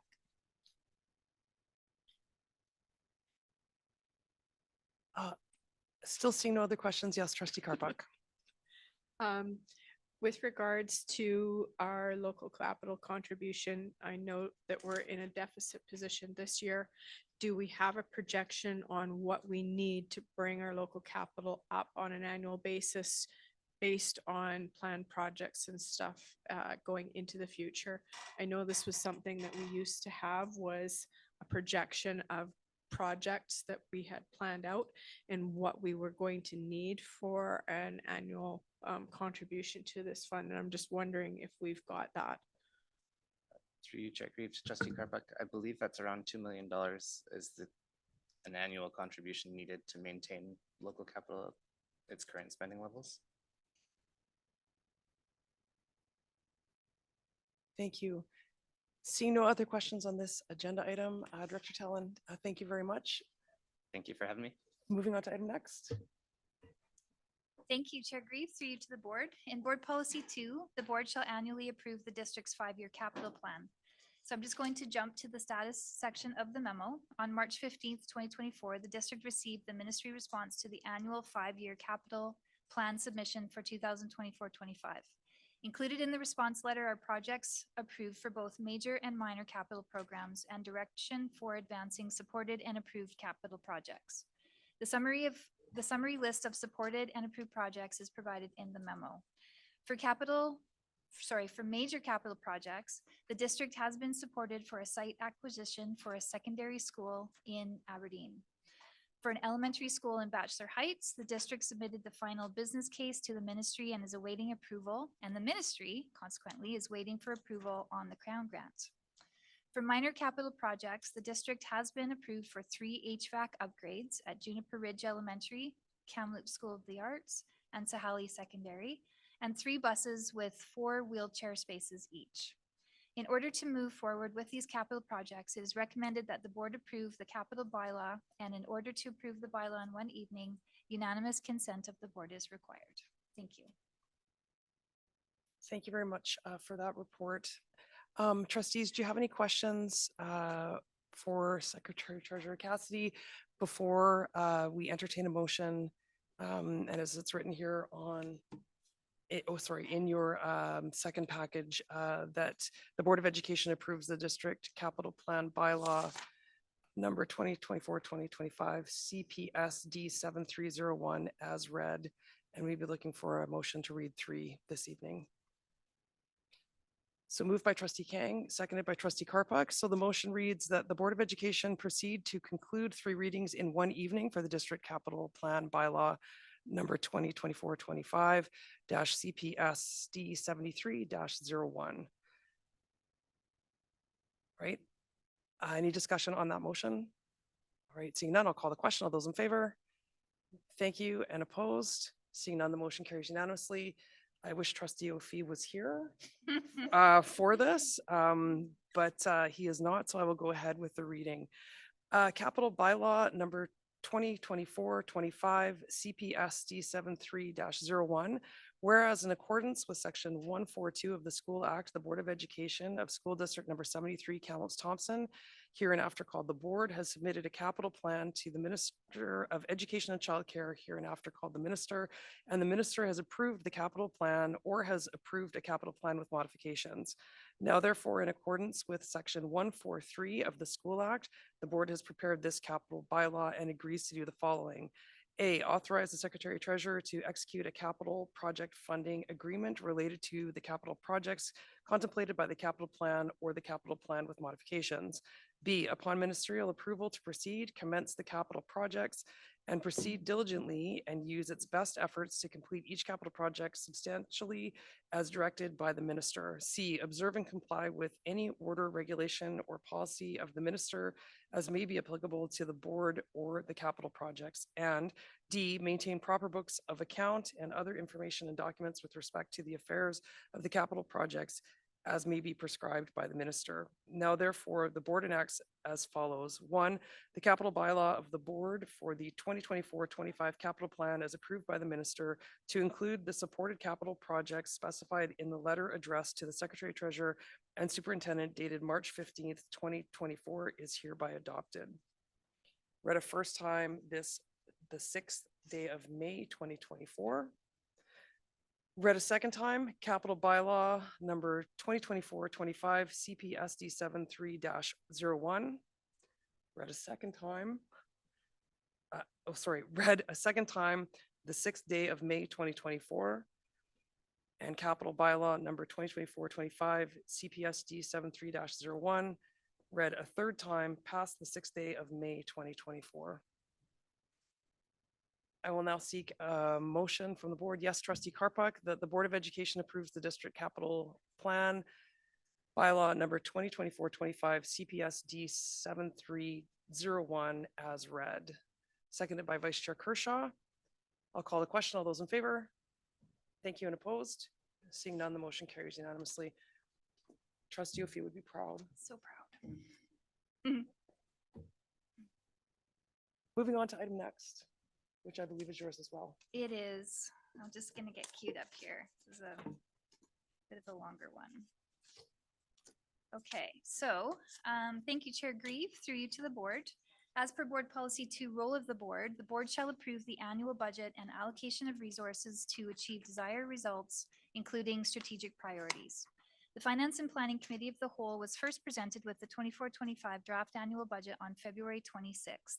Superintendent Nixon and I, along with members of the Superintendent's Council, presented the anticipated budget based on the projected student enrollment and detailed budget allocations, including staff associated with each priority area, educational programming, staff and student successes, and areas of need. The focus of the budget presentation was on how the allocations aligned with the strategies and priorities for the next school year and their connection to the district's 2022-2027 strategic plan. On April the 8th, the Finance and Planning Committee met again to review changes in funding levels announced by the Ministry of Education and Childcare on March 14th. Included in the funding announcement was an increase of approximately 3.4% to the per student funding amounts to cover the 2% general wage increase and associated benefit costs for teaching and support staff.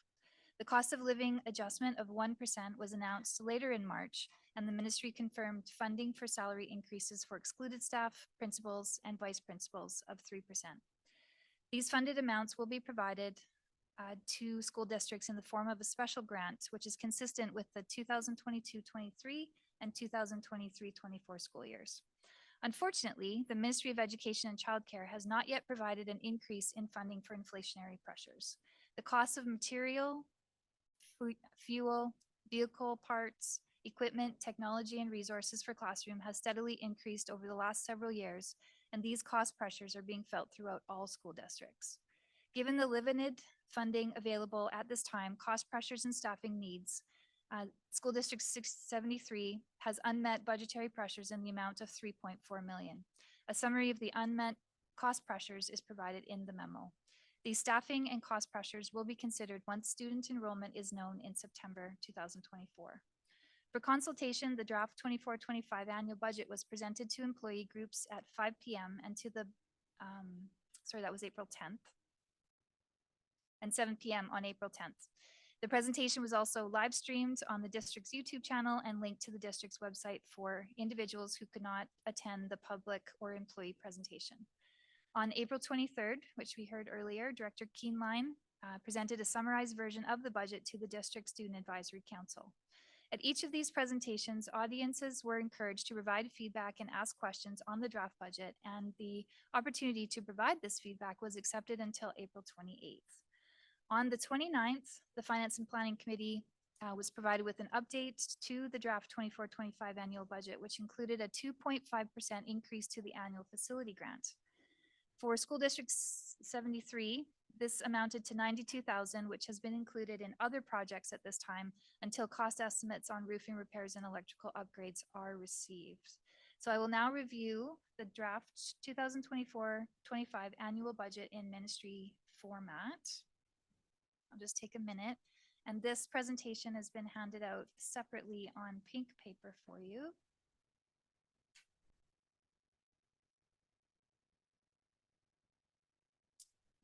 Okay.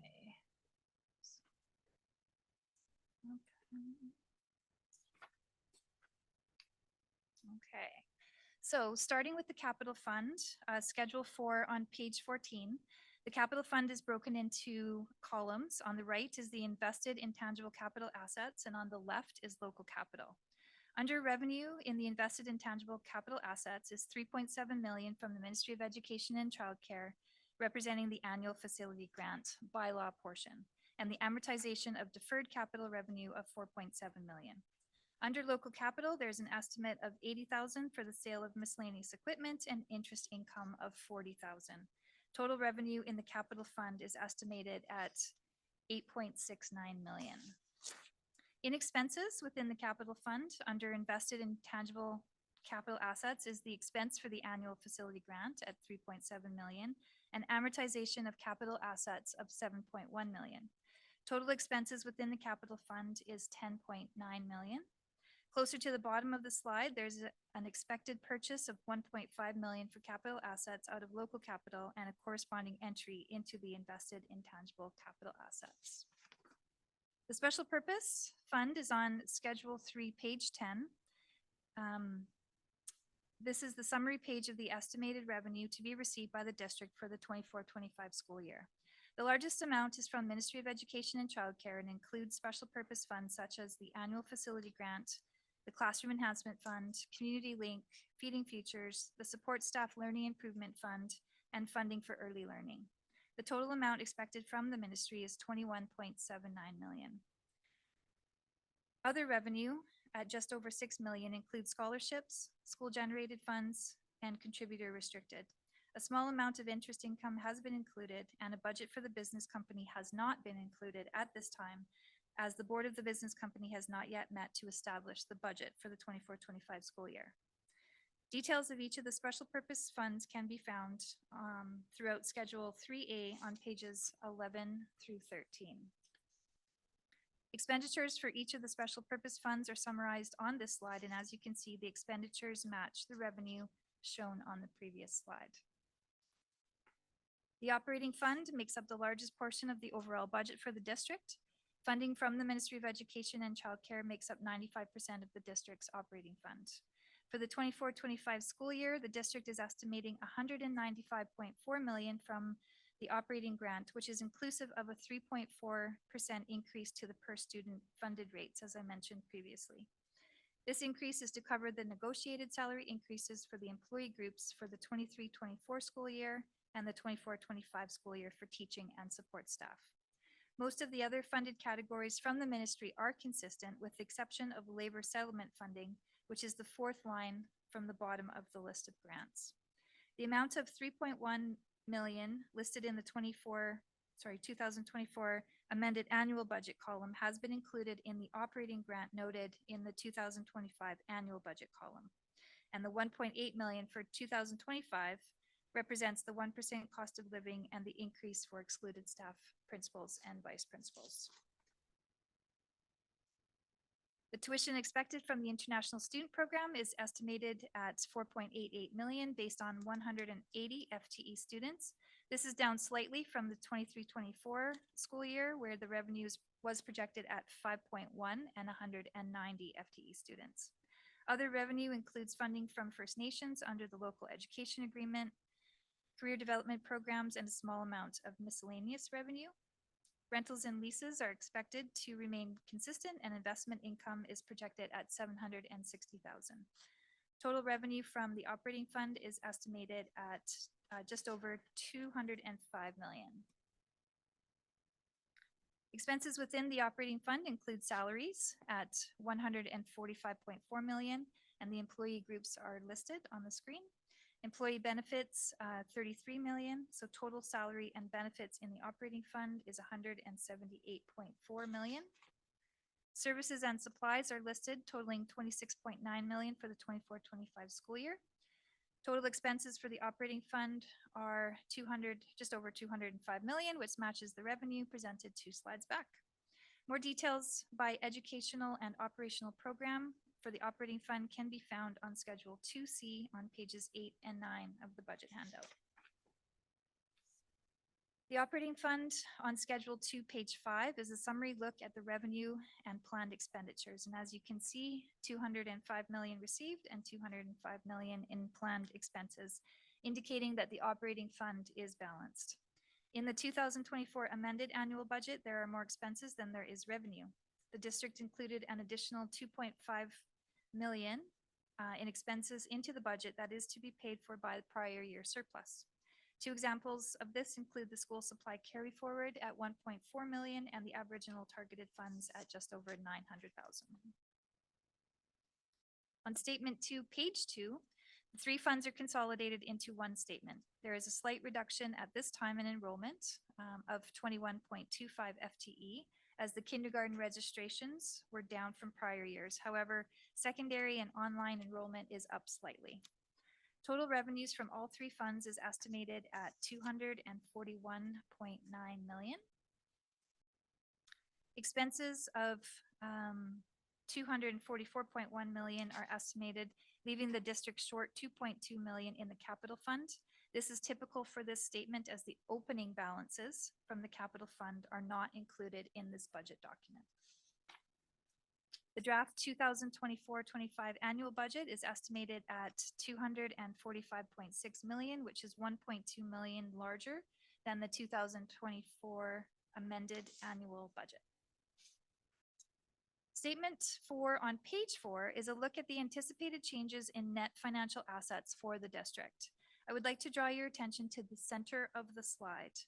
For the 24-25 school year, 1.5 million is expected to be purchased out of local capital, which I mentioned, and 48.1 million is expected for other capital projects such as the conclusion of Parkrest Elementary, Snina Elementary, the acquisition of land for a secondary school, HVAC upgrades, as I mentioned in the previous report, and 3 buses. For 23-24, the corresponding number included the final touches on Valley View Secondary, Parkrest Elementary, and childcare spaces. And that's all we have. I'm happy to take any questions. Thank you. Trustees, this agenda item comes with a recommendation. But before we go to that, are there any questions for Secretary Treasurer Cassidy on this agenda item as presented? And if there aren't any questions, the first recommendation is that the Board of Education proceed to conclude 3 readings in one evening for the 2023-2024 annual budget bylaw. If anyone wants to move it, moved by Trustee Carpuck, seconded by Trustee Jules. Is there any discussion on the motion? All right, seeing none, I'll call the question. All those in favor? Thank you, and opposed? Seeing none, the motion carries unanimously. Reading one, the annual budget bylaw, a bylaw of the Board of Education of School District Number 73, Kamloops Thompson, called the board to adopt the annual budget of the board for the fiscal year 2024-2025 pursuant to section 113 of the School Act, RSBC 1996 C412, as amended from time to time, called the Act.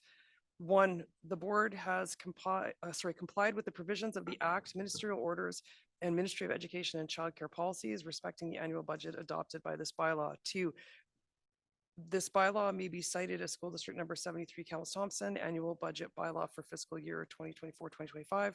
Three, the attached statement two showing the estimated revenue and expense for the 2024-2025 fiscal year and the total budget bylaw amount of 245,631,000 for the 2024-2025 fiscal year was prepared in accordance with the Act. And four, statement 2, 4, and schedules 2 to 4 are adopted as the annual budget of the board for the fiscal year 2024-2025, read a first time on the 6th of May, 2024.